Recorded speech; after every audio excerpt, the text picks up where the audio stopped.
Hello and welcome, this is Robbie here from Irish and Karen, and today we are starting something slightly different, and we're here to play Dear Esther, which is a game based on the Scottish Islands of the Hebridean Island, and we are going to go through a story in which is told. There will be no commentary on this, so sit back and relax. Dear Esther, I sometimes feel as if I've given birth to this island. Somewhere between the longitude and latitude, a split opened up, and it beached remotely here.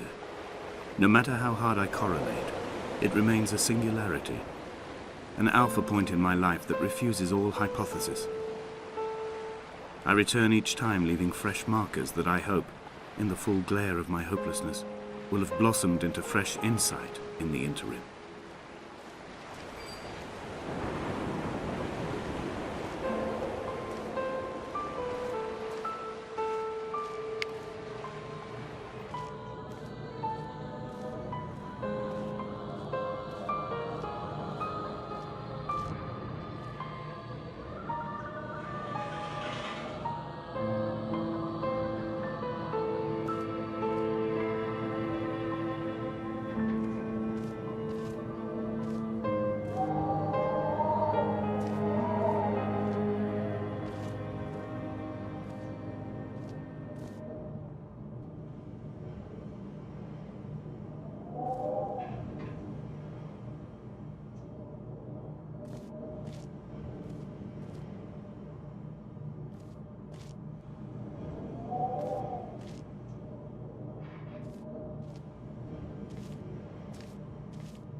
Donnelly reported the legend of the hermit, a holy man who sought solitude in its most pure form. Allegedly, he rode here from the mainland in a boat without a bottom, so all the creatures of the sea could rise at night to converse with him. How disappointed he must have been with their chatter. Perhaps now, when all that haunts the ocean is the rubbish dumped from the tankers, he'd find more peace. They say he threw his arms wide in a valley on the south side, and the cliff opened up to provide him shelter. They say he died of fever 116 years later. The shepherds left gifts for him at the mouth of the cave, but Donnelly records they never claimed to have seen him. I have visited the cave and I have left my gifts, but like them, I appear to be an unworthy subject of his solitude.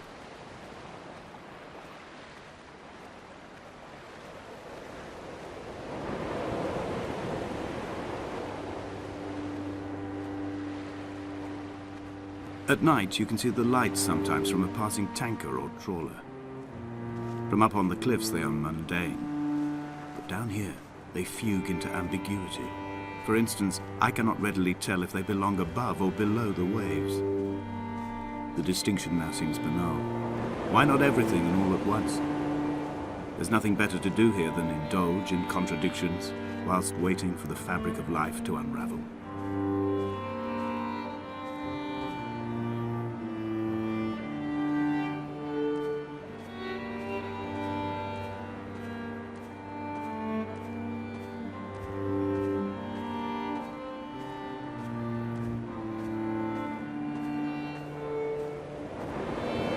Donnelly's book had not been taken out from the library since 1974. I decided it would never be missed as I slipped it under my coat and avoided the librarian's gaze on the way out. If the subject matter is obscure, the writer's literary style is even more so. It is not the text of a stable or trustworthy reporter. Perhaps it is fitting that my only companion in these last days should be a stolen book written by a dying man.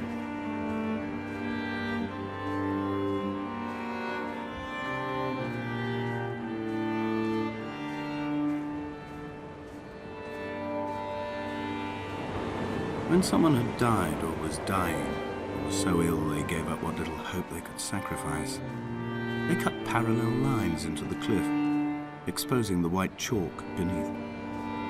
You could see them from the mainland or a fishing boat, and know to send aid or impose a cordon of protection, and wait a generation until whatever pestilence stalked the cliff paths died along with its hosts. My lines are just for this, to keep any would-be rescuers at bay. The infection is not simply of the flesh.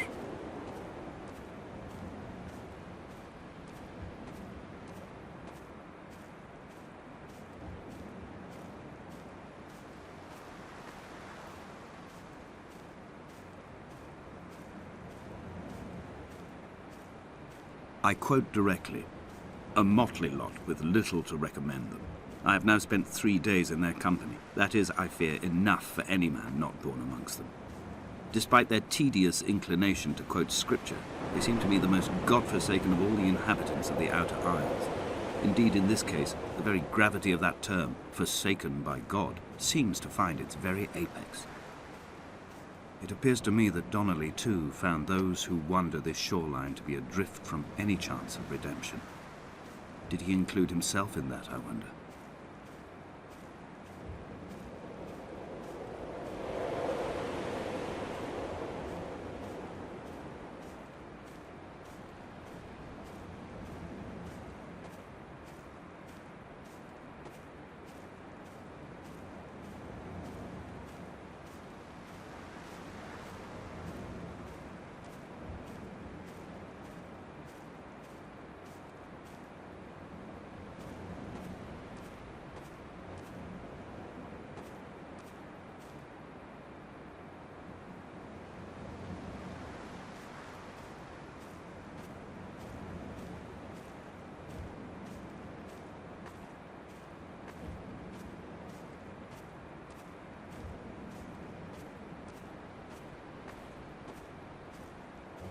Dear Esther, I met Paul.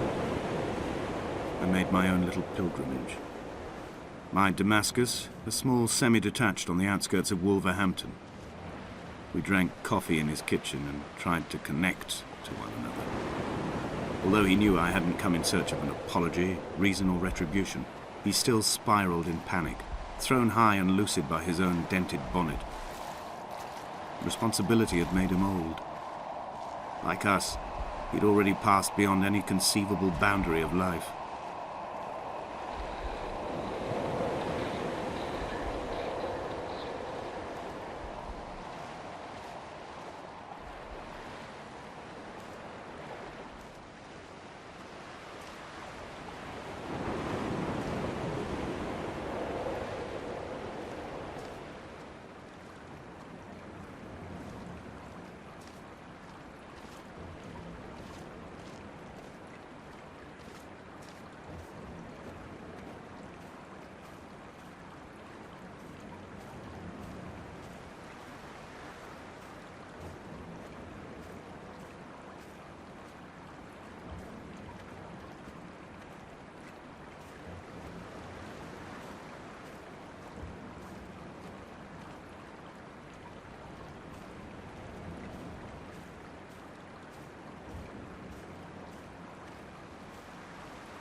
Dear Esther, I have now driven the stretch of the M5 between Exeter and Bristol over 21 times.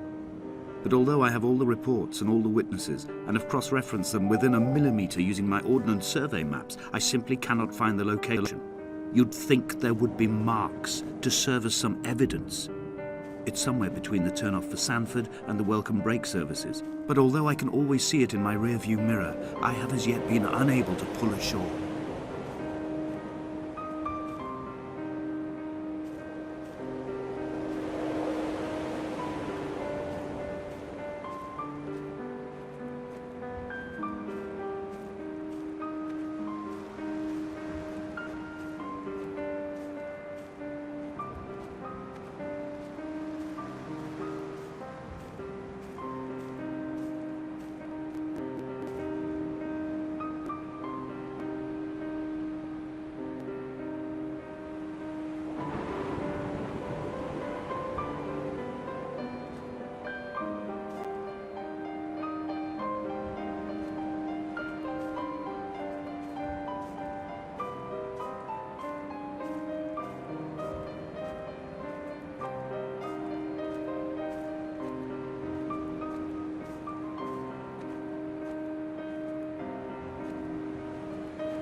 There must be a hole in the bottom of the boat.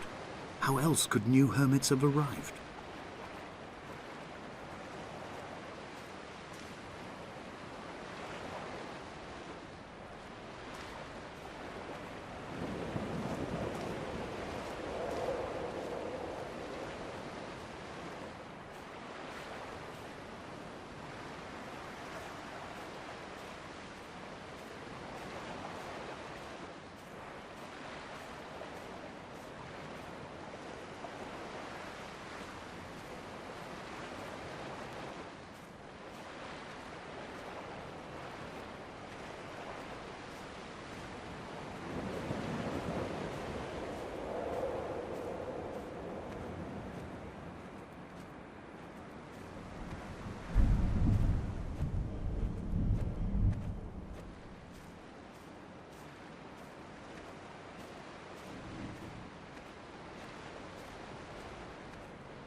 It's only at night that this place makes any sluggish effort at life.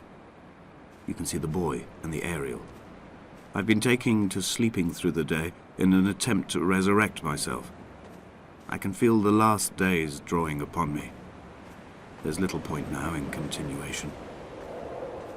There must be something new to find here. Some nook or some cranny that offers a perspective worth clinging to. I've burnt my bridges.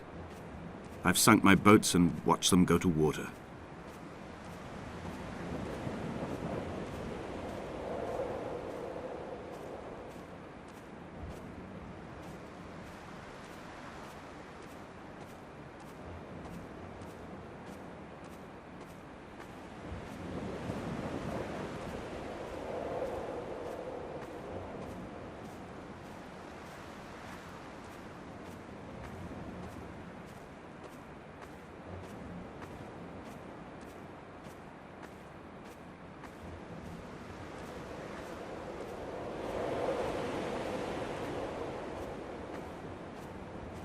So thanks for watching, guys. The next part will be up soon, and we'll continue our walk around the island, following the story of this beautiful island. So yeah, thanks for watching. Bye.